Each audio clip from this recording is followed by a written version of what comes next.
everybody, welcome back to another video. I hope you guys are having a fantastic Friday so far. My day is going pretty good. I've done pretty much nothing, if I'm completely honest with you. I'm still feeling a little bit under the weather. I'm having ups and downs. I'm feeling great, and then all of a sudden I feel like crap. So yeah, I'm hoping it's on the mend, to be honest with you. Anyway, today we are reacting to American things that are strangely popular elsewhere. This was recommended to me, but for the life of me, I cannot remember who recommended it. So if it was you, thank you very much. But yeah, we're going to be checking that out. But before we do, if you haven't done so already, please make sure you hit the subscribe button. And if you're feeling extra frisky, you may as well give the video a like as well. I do have a Buy Me a Coffee page and a Patreon page linked down in the description if you'd like to help support the channel. That'd be freaking awesome, but please feel no obligation to do so. And without further ado, ladies and gentlemen, let's check out American things that are strangely popular elsewhere. I keep nearly saying everywhere, but it's elsewhere.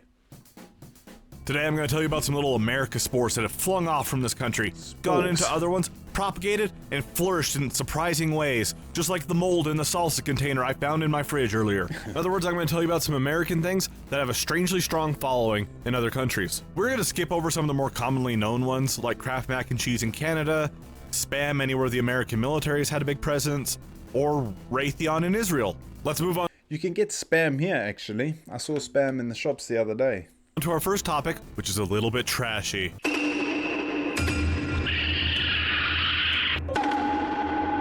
One night, I was sitting at home, I was watching an American and a Welshman harass a Japanese vending machine, and I saw something that caught my eye. See, they pulled out this little trinket that looked like a raccoon, and at the top it said Rascal. When I saw that, I thought that is a very specific piece of English that they've used on this Japanese product.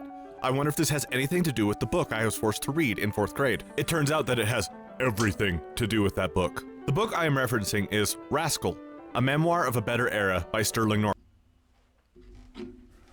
Is that, I'm just taking a photo of that because I love reading, just so I remember what it is. Yeah, I love reading, and there's a book, I don't know whether this is anything or even the same. We've got a book in South Africa called Jock of the Bushveld. It's about this guy and his dog. It's an awesome book if you've never read it, so I'm wondering if it's the same sort of thing. Which came out in 1963 originally. A quick synopsis of this book is it's about the author growing up in Wisconsin in the early 1900s, specifically during World War I. And at some point he finds a baby raccoon and tries to keep it as a pet, which doesn't go well. And you may be sitting there thinking, what does this have to do with Japan? Well, I'm getting to that, calm down. In 1977, this book was turned into an anime, and it did very well and turned Rascal into a beloved character there. It was a somewhat common thing in this time period for anime to be made out of Western books. Another Western book with a weird amount of popularity in Japan is Anne of Green Gables, which got an anime a few years after Rascal. We don't actually care about that today though, because Anne of Green Gables is Canadian, and they won't share their Timbits with me. There's a big downside to Rascal's popularity in Japan though. The issue is that people in Japan watch this story about how awful of an idea it is to have a pet raccoon, and then imported raccoons to be their pets. The inevitable then happened, which is I was just gonna say, we've got like a buying and selling website here in Slovakia called Bazos, B-A-Z-O-S, and you can buy raccoons on there. It's crazy. I've seen zebra on there, raccoons, kangaroos, or wallabies rather, porcupines, the African kind. I've seen all sorts of weird creatures on there. Deer, you can buy deer on there as well if you want. So yeah, it's crazy. But yeah, there's a lot of people who want raccoons over here. Raccoons got out because they had muskrats as well. The raccoons then proceeded to damage the local environment, including the wildlife, including outcompeting the tanuki, also known as the raccoon dog, because it's like a raccoon with no hands. I also want you to take a moment to consider what it would be like for the first tanuki to see a raccoon. Imagine you're a tanuki walking around the Japanese woods, and you see another tanuki, but it's a little weird. And then it stands up and it's holding things in its hand. It kind of be like the first scene in Men in Black where the guy comes in out of the field, but the alien's inside him, and he starts like moving weird, but for a tanuki. Much to the relief of this panicked tanuki, the Japanese government is trying to exterminate the raccoons. The only issue is they're having about as much success as Australia's had with their wars with the emus, the rabbits, and the cane toads. Japanese enthusiasm for Rascal has been waning of late. It's largely just confined to like knickknacks and stickers and that kind of thing. So it's kind of like the Japanese version of Garfield at this point. The only real difference being it's a bit less problematic to have a fat orange cat in your house than to have a raccoon running around your country. We got 7 fat cats in our house still. Like I said, we rescued them. It's, yeah, a headache. Side destroying it. Next up, we're going to talk about your grandma's car. Wouldn't you really rather have a Buick? Buick is a car brand that many people are surprised is still alive. It feels like Buick should have shuffled off its mortal coil back in the 2000s with Pontiac, Saturn, Oldsmobile, but it didn't, and let me tell you why. While Buick only sold about 103,000 cars in the US in 2022, It sold 677,000 cars in China. smokes. That same year, the entire Ford F-Series of pickups, ranging from the electric Ford Lightning all the way up to the big F-650, which is used for like box trucks and stuff, it only sold 653,000 units in the US. Not only is China buying up Buicks like hotcakes, they have models we don't get here in the US. See, Buick doesn't even make cars in the US anymore. They just have 3 slightly different crossovers, including one that I've never seen before called the Invista, which kind of looks like they're trying to make a knockoff of the Lamborghini Urus, kind of like Ford used to make the Fusion look like a knockoff of the Aston Martins from the time. Yeah. But if we go ahead and hop on over to the Chinese site for Buick, we see that they still make sedans, like the LaCrosse and the Regal. They also make minivans, including this one, that's just called the Century, which used to be kind of a shitty car. But over there, it's the swaggiest ass minivan I've ever seen. It has the Rolls-Royce roof with the stars in it. After hearing all this, you may be thinking, why? In China, Buick has this perception of being the Funny enough, do you know what we're seeing a lot of lately is Rams. Are they Dodge Rams, like a pickup trucks? I don't know if that's a Dodge Ram or what they call, but they are massive, these huge ones. And we've seen so many of them lately. It's crazy because like pickups are quite popular here, pickup trucks, but not the big ones because the roads aren't very wide. Like our village road is tiny. So yeah, I don't know where these big Rams are driving. car that you're in if you're important. And a big part of this is actually why they're your grandma's car in the US. A lot of Chinese government officials rode around in Buicks, and a big part of this is they're big comfy cars, but they're not as flashy as like a Mercedes or a Rolls or a Cadillac. However, the trend of Chinese officials riding around in Buicks is starting to wane. The quality of Chinese cars has improved drastically, which leads to Chinese officials wanting to ride in them because that looks good because they're supporting a local company, which is fair for them to do anyways. The politicians in major car producing countries are usually only seen in domestic cars. Having said that, I did get a really funny image in my head of Joe Biden driving up to the White House in an R34. Here's my artistic representation of it. With that said, let's move on to something with even crunchier skin than Joe Biden. You're probably sitting there thinking that I'm going to tell you about KFC in Japan and about how they buy it on Christmas and everything. But I'm not. I'm not going to talk about that for 2 reasons. First of all the Japan YouTubers have already beat that dead horse into Tesco lasagna. And 2, I don't want this to be too Japan heavy. Instead, what we're talking about is some KFC sales numbers that I found interesting. About 25% of KFC sales comes from China, which is not surprising to me. Fried chicken's also a thing in China. They're about 1/6 of the world's population, and I had previously heard that the Chinese KFC did a collab with Genshin Impact. They are also not our focus.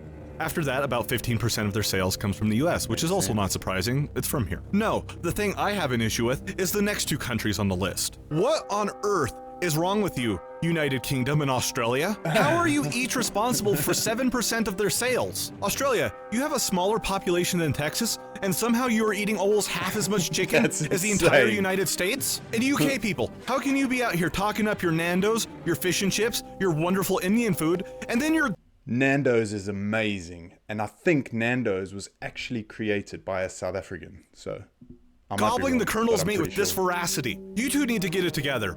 Work on yourselves. Next topic. Specifically, one kind of Disney product. Since the year 1941, 210 million Captain America comics have been sold. In the year 2005, Disney sold 114 million Disney comics. The European viewers watching this are thinking, wow, that's slightly surprising. The American viewers are thinking, what the fuck is a Disney comic? You see, although they're basically non-existent in the United States, comic books starring Disney characters like Donald and Mickey are extremely popular. I want to hear that again. The way he... in Disney comics. The European viewers watching this are thinking, wow, that's slightly surprising. The American viewers are thinking, what the fuck is a Disney comic? You see, although they're basically non-existent in the United States, comic books starring Disney characters like Donald and Mickey are extremely popular in Europe. This started out because in the 50s, Disney sold off the rights to a lot of their characters to be used in comics in Europe because they didn't really care about the market and it was an easy way to make more money. Donald Duck is very popular in the strange grouping of all the Nordic countries plus Italy. Mickey Mouse comics are very popular in Germany, confirming my suspicion that Mickey Mouse is in fact the David Hasselhoff of rodents. The German Mickey Mouse comic book has sold over 1 billion copies since 1951. A few years ago, IDW tried publishing some of these European-made comic books in the US with English translations, and they stopped shortly after because no one bought them. This one kind of stands out from the others in this video. The others, it's kind of like, why is this so popular somewhere else that's not America? This one, it's, why is this not popular in America? After all, America is the home of Disney. There's tons of Disney adults. It's permeated our culture to the point that it almost got away with putting a theme park next to one of the major Civil War battlegrounds, and yet they cannot sell a single comic book here. Next up is probably the most unexpected entry on this list.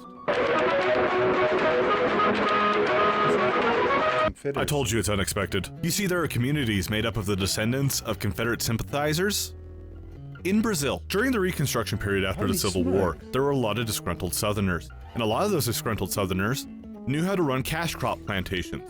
Emperor Pedro II of Brazil saw this as an opportunity and said, "Come to Brazil, I'll give you some cheap land to farm on." It also helped that Brazil still had legal slavery. About 20,000 Southerners immigrated, and most of them settled in the state of Sao Paulo. A lot of them focused around the modern-day cities of Santa Barbara de Oeste and Americana. Santa Barbara de Oeste is actually believed to have the first Protestant cemetery and church built in Brazil because of these immigrants. In 1972, the governor of Georgia, Jimmy Carter, and his wife Rosalind Carter visited Santa Barbara de Oeste. They visited the cemetery on this trip because Rosalind Carter went and laid flowers at her great-uncle's grave, who was one of the original Confederados. I want to be clear here, it's not like if you go to the state of Sao Paulo and take a wrong turn, you end up in the Candyland plantation from Django Unchained. The descendants of the Confederados have largely assimilated into Brazilian culture. They just have some of the traditions that they've kept alive. For instance, some southern crops are grown in the area, like pecans and watermelons. Some people make southern food down there, like southern-style fried chicken, or even chess pie. For those of you who do not know what chess pie is, it is pecan pie, hold the pecans. I would argue that chess pie is a low-tier pie below even just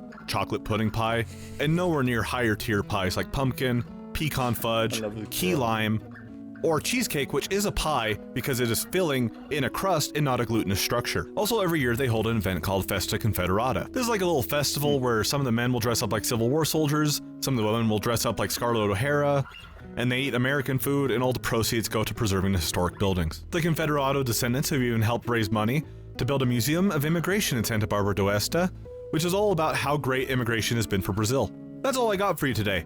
I hope you guys... It was a pretty interesting video, wasn't it? I was expecting things like those red cups and stuff, but like we've sort of seen before. But yeah, I like that. The Disney comics threw me because I thought they would be more popular there. Stop.